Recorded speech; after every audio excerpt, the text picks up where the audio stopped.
A longtime ally of President-elect Donald Trump, Musk's political endorsements are raising eyebrows internationally.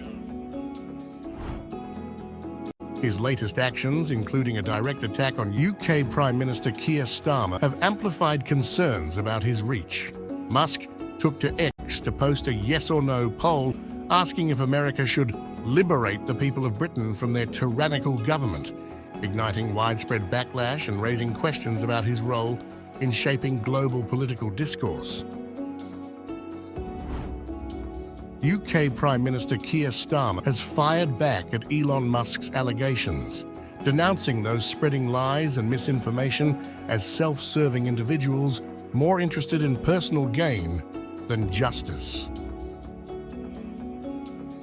Those that are spreading lies and misinformation as far and as wide as possible, they're not interested in victims, they're interested in themselves. Those who are cheerleading Tommy Robinson, interested in justice. They're supporting a man who went to prison for nearly collapsing a grooming case, a gang grooming case. These are people who are trying to get some kind of vicarious thrill from street violence that people like Tommy Robinson promote.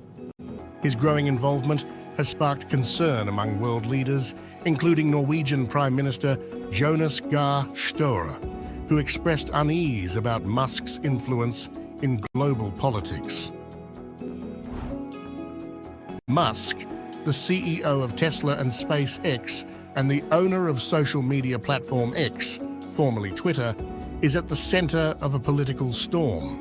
Ahead of Germany's national elections in February, he endorsed Alternative for Germany, a far-right anti-immigration party. All right, welcome to another deep dive. This time we're going to be exploring Elon Musk and his political activities outside the U.S. We've got some fascinating sources for this one. News clips, opinion pieces, even some quotes from world leaders. I think a lot of people, they know Musk from Tesla and SpaceX. Sure. But get ready for a different look at how he's using his wealth and his platform to influence elections and political discourse worldwide. Yeah, it's a really fascinating look at how technology and money and power all kind of intersect on the world stage. Right. And where better to start than Germany? They're gearing up for a big election on February 23rd, and Elon Musk has decided to jump right into the middle of it by endorsing the Alternative for Germany party, or AfD. Yeah, the AfD is a far-right party that's very skeptical of the European Union. They're often called, Eurosceptic. Yeah. And they have pretty controversial stances, especially on immigration. And they also have some ties to Russia. Right. So Musk's endorsement of the AfD has been, it's been pretty controversial. And he's gone beyond just like tweeting support for the party. Right. He even had an opinion piece published in a German newspaper laying out his reasoning. Wow. And German politicians are not happy. Oh, no, not at all. Outgoing Chancellor Olaf Scholz in his New Year's address seemed to directly reference Musk. He said that it's not up to the owners of social media, but the vast majority of sensible and decent people, to decide the election. Yeah, that's a pretty clear rebuke, to Musk. And Germany's Vice Chancellor Robert Habeck went even further and accused Musk of actually wanting to weaken Europe. Wow. Because of the AfD's, these Eurosceptic views that we talked about. Mm-hmm. So why is Musk choosing to wade into these waters, especially when it's causing such a stir? Yeah, it's tough to say for sure, but some experts believe that it could be because the AfD's stance on Europe may actually align with some of Musk's business interests. Mm-hmm. Specifically, he has that big Tesla gigafactory near Berlin. Right. And the AfD supports, less European integration. Right. Which could lead to a weaker EU, which could mean a more favorable business environment for companies like Tesla. Interesting. So it's possible that his business goals and his political moves are all part of some kind of bigger picture, a bigger strategy. Exactly. Yeah. And it raises a really important question. I mean, is this just free speech? Right. Or is this, a powerful person, a powerful individual trying to really shape the political landscape to benefit his businesses? Yeah. Yeah, it's a tough question. Yeah. And it's not just Germany that he's affecting. He's also had some clashes with the UK Prime Minister, Yeah. Keir Starmer. That's right, yeah. And a lot of that conflict stems from Musk's support of Tommy Robinson, who, he's a very controversial figure associated with far-right movements in the UK. Right. And, Musk actually put out a poll on X asking if the U.S. should liberate Britain from its tyrannical government. Wow. So that's a pretty, strong statement. Right. And Prime Minister Starmer has accused Musk of spreading misinformation and inciting violence with his support of Robinson and statements like that. Wow. Yeah, so it really, raises those same concerns we were just talking about, the power of social media, I mean, is he using his platform to amplify these divisive figures and potentially undermine, democratic processes? Right. Or is this, again, is this just an example of free speech, even if it is controversial? Right. It's a very difficult question to answer. Yeah, and it's not just a concern in the UK and Germany. Right. Norwegian Prime Minister Jonas Gahr Støre, he's also publicly expressed concern about Musk's growing influence in global politics. Yeah, and Prime Minister Støre, he really emphasized that democracies, and especially allies, shouldn't interfere in each other's internal affairs. Right. So he's basically saying that Musk needs to stay in his lane. Yeah, I think that's a pretty fair reading of his statement. Right. And it raises the question of whether Musk's actions are actually a new form of political meddling, or is he simply an individual exercising free speech on this global stage? Right. It's a tricky situation with no easy answers. Yeah. What are your initial thoughts on all of this? Well, I think it's definitely complex. I think Musk is walking a very fine line here. On one hand, he certainly has the right to express his opinions. Yeah. But on the other hand, his wealth and his platform, they give him a level of influence that most people just they don't have. Right. And it makes you wonder about the responsibility. The responsibility that comes with that kind of power. I think we have a lot more to unpack as we dive deeper into this. Right. But before we do that, let's take a moment to hear from you. What are your initial reactions to what we've discussed so far? Right. Do you think Musk is overstepping, or is this all fair game? Yeah. Right. Let us know your thoughts. So we've been talking about some pretty controversial things that Elon Musk has been doing on the world stage, with politics, and it's pretty clear that he's not afraid to kind of stir the pot a little bit, and it makes you wonder about the role of wealth and technology in shaping global affairs these days. Yeah. It's interesting that you use that phrase, stir the pot, because while his actions might seem kind of chaotic, on the surface, some would argue that there's a pretty calculated strategy behind them, especially when you consider his business interests. Right. And we talked about his Tesla Gigafactory in Germany and his desire to expand Starlink, globally. Do you think that maybe these political endorsements are a way to kind of smooth the path for these ventures? Yeah, I mean that's certainly possible.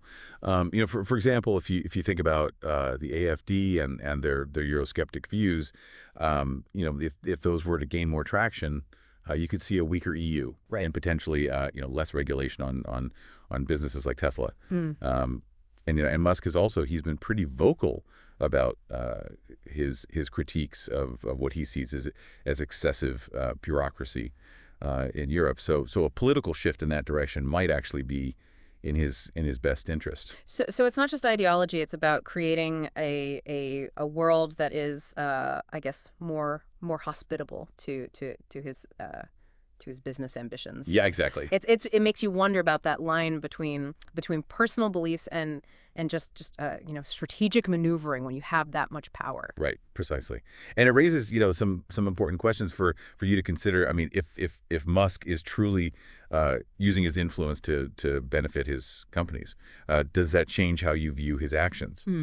Does it raise any ethical concerns about the influence of wealthy individuals in global politics? Right. It definitely adds another layer of complexity to the whole situation, and it's not just about about what he's doing. It's also about the reactions that he's provoking. Right. I mean, we've seen pushback from world leaders, concerns about misinformation. We even saw accusations of inciting violence. Yeah. The reactions have been very strong. Yeah. And it highlights this growing unease about the power of individuals like Musk. And some of the sources that we've looked at, they suggest that that maybe a way to counter that is through consumer activism. You mean hitting him where it hurts, the wallet. Exactly. Boycotting Tesla, boycotting X, boycotting Starlink, just to kind of send a message. Exactly. It's an idea that's been floated as a way to try to hold Musk accountable. The argument is that if enough people just refuse to support his businesses, then maybe he'll be forced to reconsider his actions. Yeah, it's a fascinating idea. I mean, consumer activism has, obviously a long history of driving change. But is that really realistic in this case? I mean, Tesla's a popular brand. Starlink's providing, internet access to remote areas. Are people really willing to give those things up to make a political statement? Right. That's the big question. Yeah. And ultimately it comes down to individual values and priorities. For some people, the ethical implications of Musk's actions might outweigh the benefits of using his products or services. But for others, it might be a more difficult choice. There's no easy answer. Right.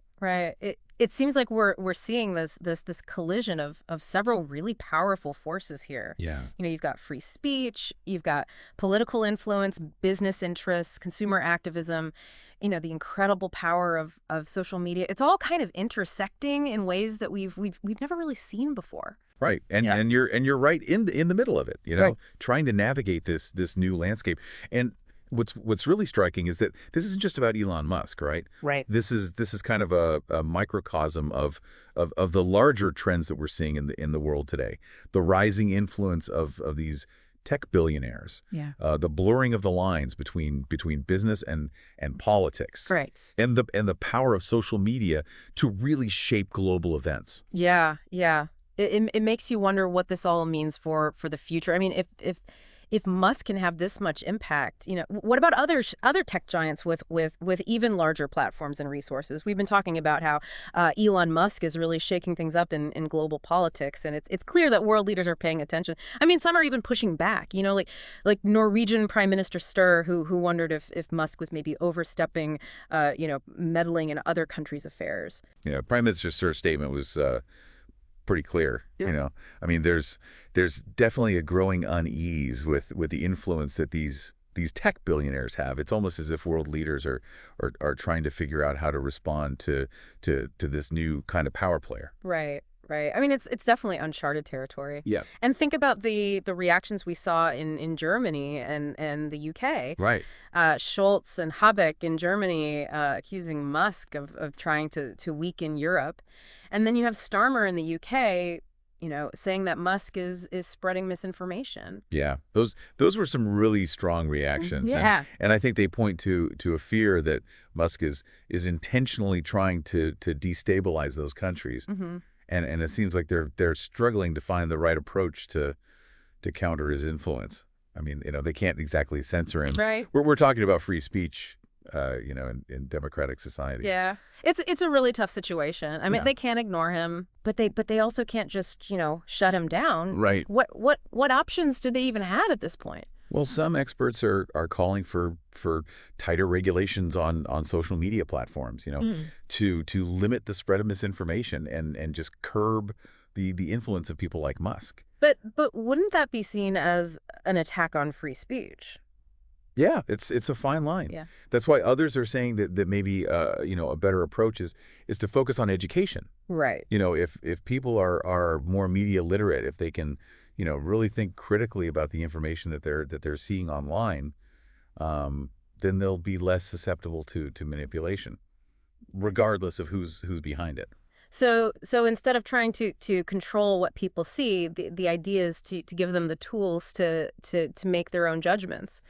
Exactly. It's about creating a more resilient, informed citizenry. I mean, this whole situation with Musk, it's really a wake-up call, isn't it? I mean, it's forcing us to really confront some fundamental questions about the relationship between technology and wealth and power in the 21st century. Yeah, it's definitely making us rethink, the rules of the game. I mean, if a single person, like Musk, can have this much influence, what happens when other tech giants start, flexing their muscles on the world stage? Right. That's a question worth thinking about.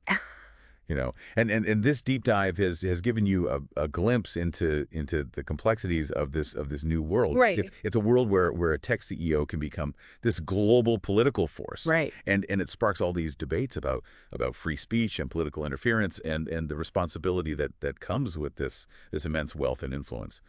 Yeah. I mean, we've explored a lot of different perspectives and possible consequences, but there's really no easy answer to the question of what Musk's ultimate impact will be. Right. But what we do know is this: his actions are forcing us to really re-examine the role of technology and wealth in shaping our world. Right. And that's a conversation that we all need to be a part of.